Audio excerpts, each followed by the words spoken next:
अस्सलाम वालेकुम जी and welcome back to health hour with doctor Isa लैब। आज हमारे साथ मौजूद हैं प्रोफेसर सैयद रजा खैरात रिजवी साहब। आइए उनसे कुछ बातें करते हैं।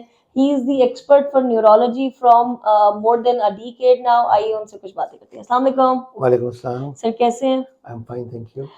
सर हमने आपके बारे में बहुत सुना है और हमें पता है कि आपकी जितनी सर्विसेज हैं फॉर न्यूरोलॉजी, उसको अगर एनलाइटन करना हो, शॉर्ट में बताना हो, तो वो आप उसको कैसे ब्रीफ करें? देखिए जी, very briefly I can say I started my career from Ziauddin as a senior star. Then I left or retired from Jinnah Hospital No, as a nice. head of department neurosurgery, Nice. and this is the briefest I can say. That's so kind of you sir.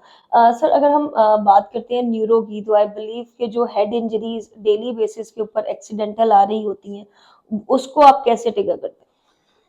देखिए, it's a very unfortunate subject. First of all, हमारे पास बहुत lacking है in the management of head injuries, because at the moment हमारे Karachi city के अंदर और उसकी exact population आपको पता होगी।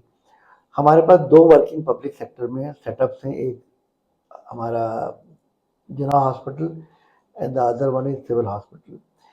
और जो एक रफली मैं आपको आज से कोई 4-5 साल पुराना अगर एक आपको फिगर दूं तो इट्स 100 to 120 हेड इंजरीज और मोटर बाइक पीपल, जो कि मोटर बाइक सवार करने वाले उनको हेड इंजरीज होती थी अयो a month a day. A day 100 injuries a day. A day. और वो जो हमारा रफली कैलकुलेशन था, it was somewhere around 37-38,000 oh. का। एंड अनफॉर्चुनेट ये है कि उसके अंदर 15 to 25 hmm. Group of people, जो एज के ग्रुप हैं, वो लोग अफेक्ट हो रहे थे बाइक पे। ओह। और उसमें इम्पोर्टेंट चीज ये है कि जी उसमें से जो over a period of year जो डेथ्स हुई हैं वो देवर 700। आपके मुताबिक कि वो 700 लोग जो हैं वो वो ऑन द स्पॉट उनकी डेथ हुई, ऑन द स्पॉट डेथ हो जाती है, उनकी और वो स्पॉट की डेथ। यूथ है हमारा। मोस्ट ऑफ देम, वो हमारा जो ग्रुप ऑफ पीपल है वो बिटवीन 15 to 25 है। और उसमें 82% जो पीपल होते हैं, they are not wearing helmets. Sir तो आपने बताया कि जो 700 लोगों की डेली बेसिस के ऊपर हो रहे हैं एक्सीडेंट्स 700 पीपल्स की जो over a period of year, over year 100 people approximately per day injuries पर हैं। डे। और पूरे साल में अगर आप कैलकुलेट करें तो तकरीबन उस वक्त के डेटा के हिसाब हम्म। से 700 लोग ऐसे थे जो कि ऑन द स्पॉट डेथ हुए। और उनमें ज़्यादातर जो ग्रुप था वो यंग लोगों यूथ था हमारा। यूथ था हमारा। तो इससे कैसे बचा जा सकता है, और अगर किसी को हेड इंजरी हो जाती है तो उसमें फर्स्ट कम फर्स्ट पहला क्या स्टेप लेना चाहिए? देखिए जी, ये दो बहुत अहम सवाल आते हैं, लेकिन दोनों बहुत मुख्तलिफ हैं। एक तो प्रिवेंशन है और दूसरा after that how to manage them. Prevention के लिए देखें, सबको पता है कि हेलमेट हम्म। ज़रूरी है हेड इंजरी के से बचने के लिए जो भी बाइक चला रहा है। सही। हमारी सबसे अनफॉर्चुनेट चीज़ें दो हैं इस हवाले से, जो प्रिवेंशन। एक तो छोटे बच्चे जिनके पास लाइसेंस नहीं होता, below the age of 18 years, hmm. वो बाइक चला रहे होते हैं। ना उनके पास लाइसेंस है, ना उसके पास हेलमेट है, और वो बगैर नॉलेज के, रोड सेंस के बाइक चला रहे हाँ, होते उसके पीछे उसके पेरेंट खुद हैं। बैठे उसके हुए भी होते पेरेंट्स हैं। बैठे हुए होते हैं। मैं समझता हूँ कि वहाँ पेरेंट्स को लायबल किया जाए और हम्म। उनके खिलाफ एक्शन लिया जाए जो ऐसा कर रहे हैं। दूसरी चीज़, हमारे यहाँ किसी भी तरह, अब देखिए उसका बहुत एक लंबा तरीका है करने का इम्प्लीमेंट, कि हाउ टू मेक देम कि जी वो हेलमेट पहने। हेलमेट पहनना बहुत अशद ज़रूरी है, यानी कि आप अंदाज़ा नहीं कर सकते कि आप सीवियरिटी ऑफ इंजरी को कितना कम कर लेते हैं। सर ये तो आप बता रहे हैं कि इन चीजों से आप अपने आप को बचा सकते हैं ना। जी अब एक बंदे की हो गई हेड इंजरी, जी। Now what we are suppose to do? देखिए जी, जब हेड इंजरी हो गई है तो सबसे पहले तो हमारी बारी आती है एम्बुलेंस की।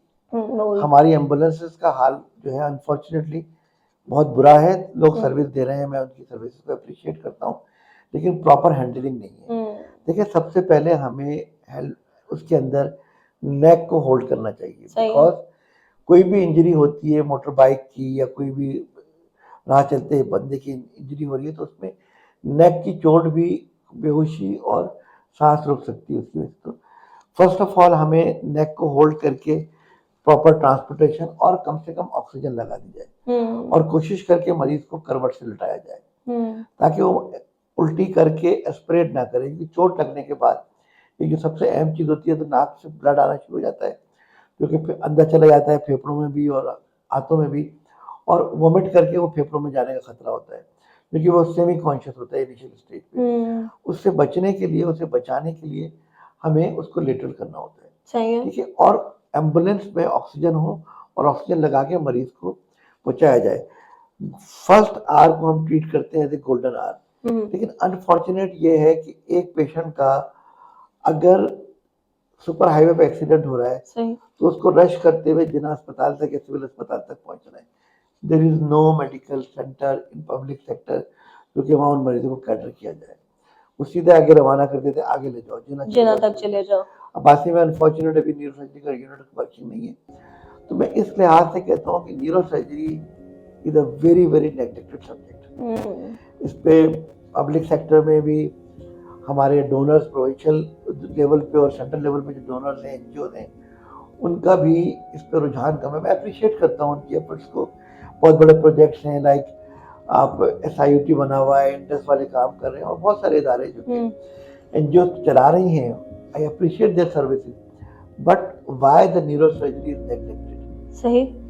अच्छा सर, अगर हम एक शॉर्ट में इस चीज को लें कि आप एक मैसेज जो एंड कंज्यूमर है, जो इस चीज से सबसे ज्यादा अफेक्ट हो रहा है, उसको देना चाहें थ्रू आवर प्लेटफॉर्म, तो this is your camera and you can give it. देखिए जी, मैं इसमें हमारे पास 2-3 लेवल्स आ जाते हैं। सबसे पहले तो वो जो कि बाइक चला रहा है विदाउट हेलमेट, उसके लिए है कि वेयर हेलमेट। और फैमिली के लिए ये है कि देखिए, आप कम से कम, होता ये है कि जब मरीज को चोट लगती है तो सबकी मोहब्बतें जागती हैं और वो अस्पताल पहुंच जाते हैं कि डॉक्टर, मरीज को मरना नहीं चाहिए। जैसे कि we are responsible for his injury, चोट लगी तो हम जिम्मेदार हैं। अगर हम उसको उस वक्त घर पे रख के हम ये सिखा सकें कि हेलमेट कितना ज़रूरी है। दूसरी चीज़ उसमें यह है कि स्कूल लेवल्स पे, कंपनीज के लेवल्स पे, जो कि कंपनी लेवल्स हैं, लाइक जो अपने एम्प्लॉयज़ को पाबंद करें कि वो उसको हेलमेट पहन के बगैर बाइक ना चलाए। तीसरी चीज़ ये कि उनको जब भी बाइक चलाएं तो वो एक लॉ एंड ऑर्डर सिचुएशन को फॉलो करें। एंड उसके साथ साथ जो 18 साल से कम बच्चे हैं जिनके पास लाइसेंस नहीं है, उनको कतई तौर पे फैमिली बाइक चलाने का अलाउ ना करें। किसी किस्म की भी गाड़ी चलाना या बाइक चलाना उनके लिए डिजास्टर हो सकता है, जिसकी वजह से बहुत सारी चीज़ें। और जब भी हेड इंजरी हो जाती है तो कोशिश करके उसकी गर्दन को संभाल कर उसको प्रॉपर एक तरीके से स्टेबलाइज करके करवट पे लटा के अस्पताल पहुंचाने की कोशिश की जाए। और क्योंकि न्यूरो सर्जरी में जो फर्स्ट आवर होता है उसे हम गोल्डन आवर कहते हैं, यानी कि वो एक हमारा सुनहरा घंटा होता है और उसमें हम मरीज की चोट को मिनिमाइज कर सकते हैं अगर खाली ऑक्सीजन लगा दें। और जैसे अस्पताल पहुंचे तो यकीनी तौर पर जब अस्पताल पहुंच जाएगा तो वहाँ के जो भी कंसर्न लोग हैं उन्हें कुछ समझाने की ज़रूरत नहीं है। माशाल्लाह सब पढ़े लिखे लोग हैं, काबिल लोग हैं, क्योंकि फिर अकॉर्डिंगली पेशेंट को मैनेज करते हैं। लेकिन अनफॉर्चुनेट ये होता है कि उस वक्त तक वहाँ पहुँचने तक कितनी इंजरी की सीवियरिटी हो चुकी थी वो हमें नहीं मालूम। शुक्रिया बहुत बहुत। Sir, thank you so much for your time. आपके साथ आज बात करके हमने भी बहुत कुछ सीखा। And it's what I have read so far कि एक नर्व भी अगर आपकी डैमेज हो जाती है तो आप फॉर लाइफ पैरालाइज हो सकते हैं, और वो सारी चीज़ें। So this was our today's episode. आपके साथ इंशाल्लाह अगले एपिसोड में मुलाकात होगी। तब तक के लिए अपना ख्याल रखें और सेफ ड्राइव कीजिए। Thank you. अल्लाह हाफ़िज़।